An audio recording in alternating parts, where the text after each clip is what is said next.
هاي، عاملين ايه؟ يا رب دايما بخير وبسعادة.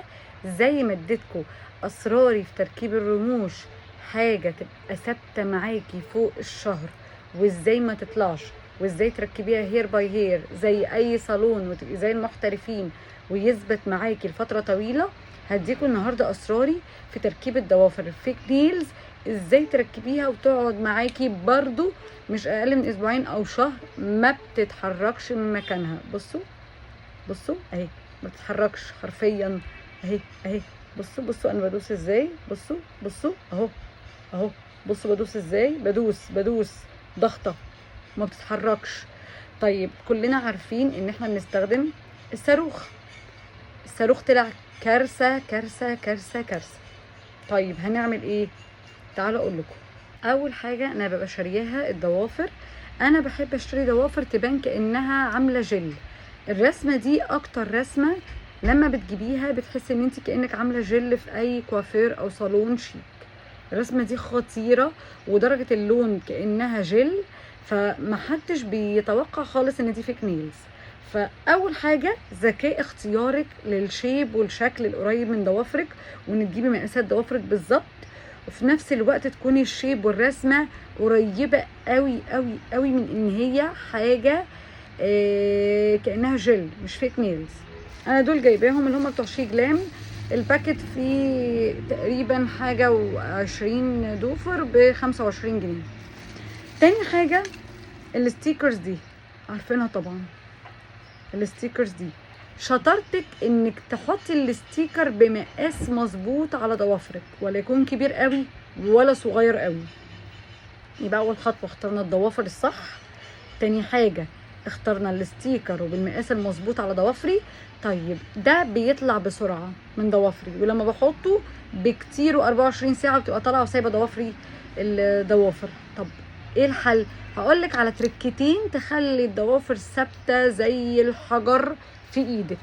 اول حاجه ان انا برص كل الاستيكرات على ضوافري، وبسخن دوفر بالاستشوار، بعرضه السخونيه. السخونيه دي بتخلي الاستيكر يسيح فيمسك في الضوفر اكتر. وبعد كده بحط نقطه من الصاروخ على الاستيكر، وبعد كده بلزق بالضوفر. طب ايه فايده اللي انا عملته ده؟ اولا حميت ضفري بان انا حطيت طبقه عازله بينه وبين الصاروخ اللي هو الاستيكر. في ناس بتحط مناديل، بس المناديل بتسرب تاني الصاروخ وكانك ما عملتيش حاجه. انا جربت ده وجربت ده.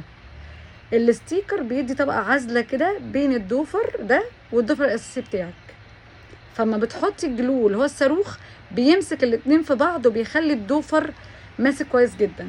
ثانيا انت سخنتي الاستيكر، فالاستيكر لما انت سخنتيه ساح على الضوفر وعمل لك طبقه، هو كمان مسك في الضوفر. فمسك في الضوفر ده رقم واحد، عمل لك طبقه حمايه من الصاروخ رقم 2.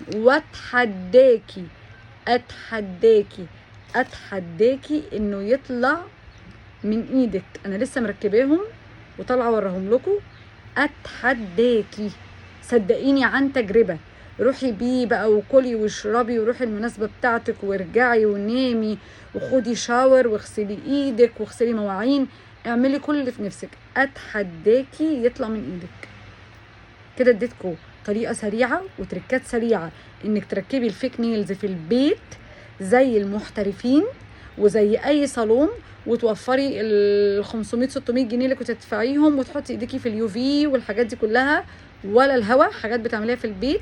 شطارتك في انك تختاري الديزاين الشيك اللي لايقه على شكل ضوافرك، اللي لايقه على شكل ايدك، ويكون الشكل كانك مش عامله حاجه فيك، وباين جدا ان هو كانه حاجه جل وناتشرال ولذيذ. وشطارتك في اختيار الستيكر بمقاسات مناسبه لضوافرك، ونقطه الجلو بتاعت الصاروخ. شكرا. مفيش اي حاجه تانية. خطوات بسيطه وسريعه وتخليكي تعملي احلى واشيك ديزاين.